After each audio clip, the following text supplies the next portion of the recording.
SD Marsudirini Surakarta dengan bangga mempersembahkan kisah Fransiskus Assisi. 1181 di Italia, lahirlah seorang anak laki-laki dari pasangan suami istri Pietro Bernardone dan Donna Pica. Anak itu diberi nama Fransisco, atau orang lebih mengenal sebagai Fransiskus Assisi. Mereka hidup dalam gelimang harta karena ayah Fransiskus adalah pengusaha kain yang kaya raya. Fransiskus tumbuh menjadi pemuda yang tampan, yang suka pesta dan foya-foya.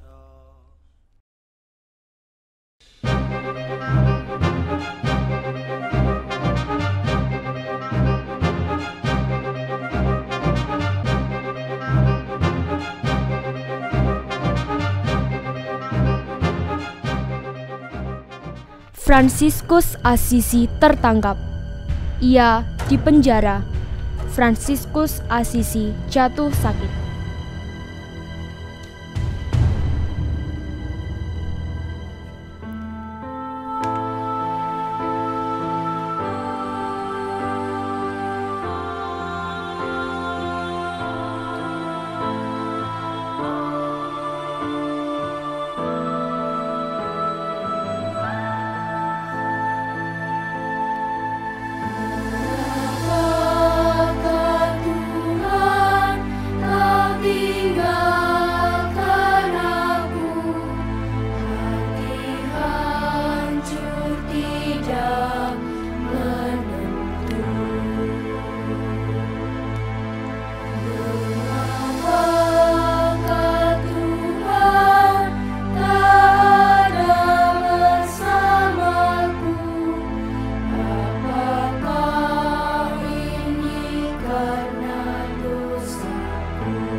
Inilah awal mula Fransiskus Assisi berbalik dari kehidupannya.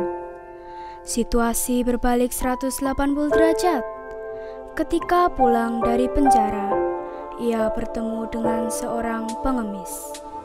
Pakaian pengemis telah melekat di tubuh Fransiskus Assisi. Ia pun berkeliling meminta-minta. Uangnya ia masukkan ke dalam kotak persembahan untuk orang-orang miskin di kubur para rasul. Ia pun sampai di kapel San Damiano. Fransiskus, perbaikilah gerejaku yang hampir roboh. Aku harus berbuat sesuatu. Satu-satunya jalan yang bisa aku lakukan saat ini adalah mencuri kain-kain milik ayahku. Kain-kain itu akan kujual. Hasilnya akan kubelikan bahan bangunan, dan sebagian akan aku berikan kepada teman-temanku yang miskin. Hei, apa-apaan ini? Apa yang kau lakukan? Sekarang masuk kamar. Kamu saya kurung.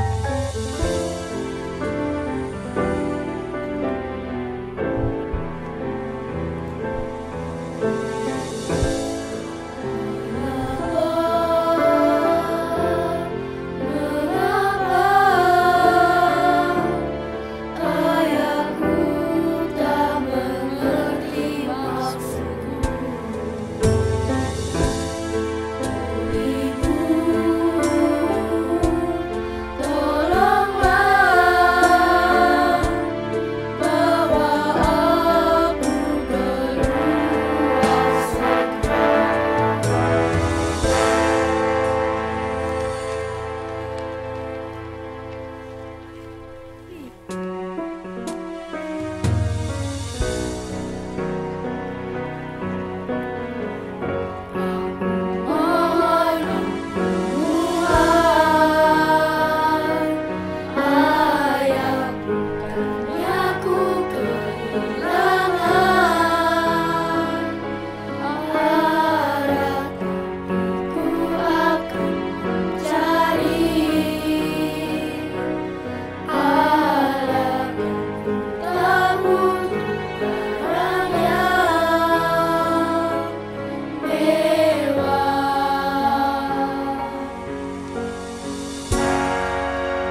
Sejak saat itu, Fransiskus pergi mengembara, mengemis, dan berkhotbah.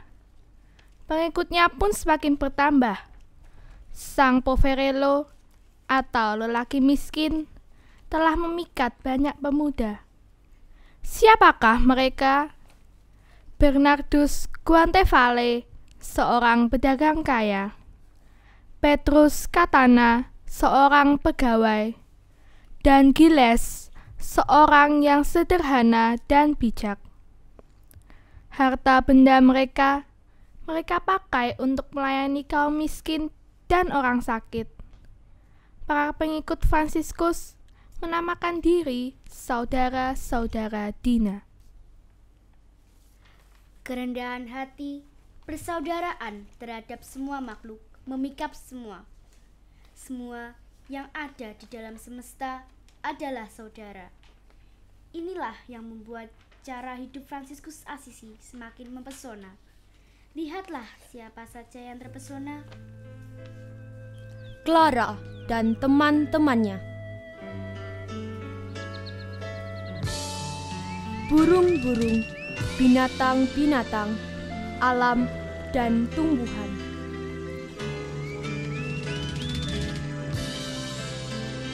Miskin dan papa.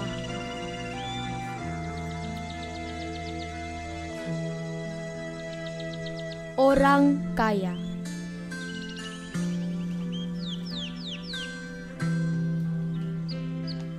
Apa yang membuat mereka jatuh cinta pada Fransiskus Assisi? Persaudaraan, kesederhanaan, kerendahan hati, kepedulian, pengorbanan. Semua begitu luar biasa. Cinta Fransiskus kepada Yesus sangat total. Sehingga apa yang dialami Yesus pun dialami oleh Fransiskus Assisi. Ketika Fransiskus Assisi sedang berdoa di Laverna, ia mendapatkan anugerah kelima luka Yesus atau stigmata. Cintanya akan Yesus semakin kuat. Ia sembunyikan luka-lukanya di balik jubah yang ia pakai. Namun kesehatannya semakin lama semakin menurun. Hingga akhirnya Fransiskus meninggal pada tanggal 3 Oktober 1226 dalam usia 44 tahun. Tubuh Fransiskus boleh hancur, raga Fransiskus boleh tak bernyawa, tapi rohnya tetap menjiwai para pengikutnya. Apa dan bagaimana kamu mewujudkannya? Jangan biarkan semuanya berlalu. Hanya padamu Tuhan.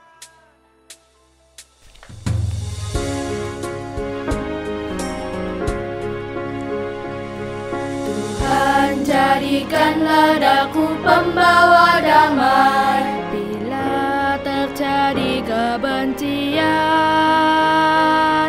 Jadikanlah aku pembawa cinta kasih bila terjadi penghinaan. Jadikanlah aku pembawa pengampunan bila terjadi perselisihan. Jadikanlah aku pembawa kerukunan bila terjadi penghinaan. Jadikanlah aku pembawa kepastian bila terjadi kesesatan. Jadikanlah aku pembawa kebenaran bila terjadi kecemasan. Jadikanlah aku pembawa harapan bila terjadi kesedihan.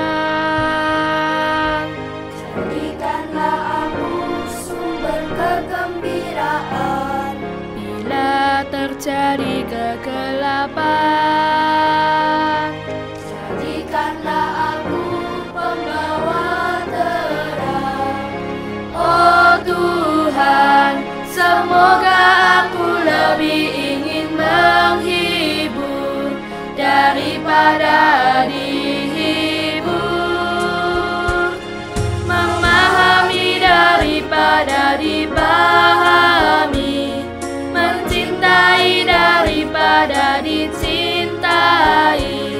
Sebab dengan memberi kami menerima, dengan mengampuni kami diampuni, dengan mati suci kami bangkit lagi untuk hidup selama-lamanya. Amin.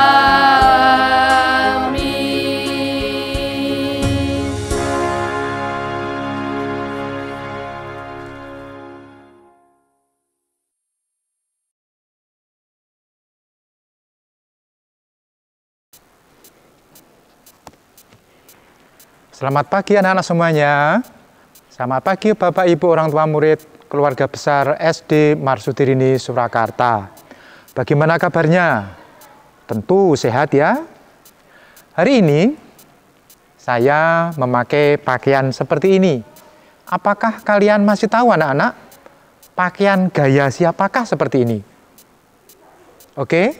Iya. Ini adalah pakaian mirip seperti Santo Fransiskus zaman dahulu.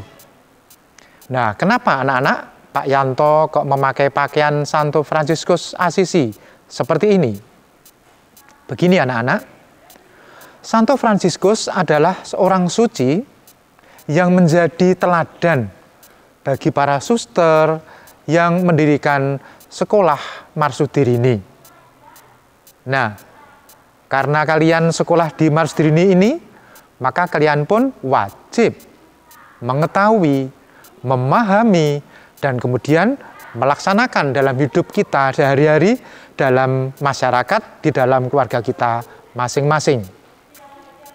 Baiklah anak-anak, apa saja nilai-nilai luhur yang diberikan oleh Santo Fransiskus kepada kita yang layak kita teladani? Yang utama adalah Santo Fransiskus adalah seorang santo yang sangat mencintai alam dan sesamanya. SD Marsudirini Surakarta pun juga meneladaninya dengan mencintai alam dan sekitarnya. Apa saja alam itu? Ya ada hewan, ada tumbuhan, dan ada apa saja yang ada di sekitar kita. Ini sangat dicintai oleh Santo Fransiskus. Untuk membuktikannya bahwa para guru, karyawan SD Marsudirini Surakarta mencintai alam dan sekitarnya, beberapa gambar berikut ini akan menampilkan kegiatan-kegiatan para guru dan karyawan yang membuktikan atau mengaplikasikan Santo Fransiskus yang cinta alam yang dilaksanakan di sekolah kita.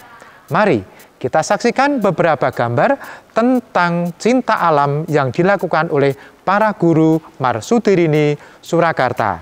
Selamat menyaksikan.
Oke, anak-anak dan Bapak Ibu orang tua murid yang sangat saya hormati, saya kasihi, itu tadi beberapa kegiatan yang didokumentasikan oleh tim IT Marsudiri ini yang menunjukkan bahwa keluarga besar Marsudiri ini sangat cinta alam sebagai ungkapan dari nilai-nilai luhur Santo Fransiskus bahwa mencintai alam dengan menanam tanaman, merawat tanaman, memelihara hewan, dan sebagainya demi keseimbangan alam semesta.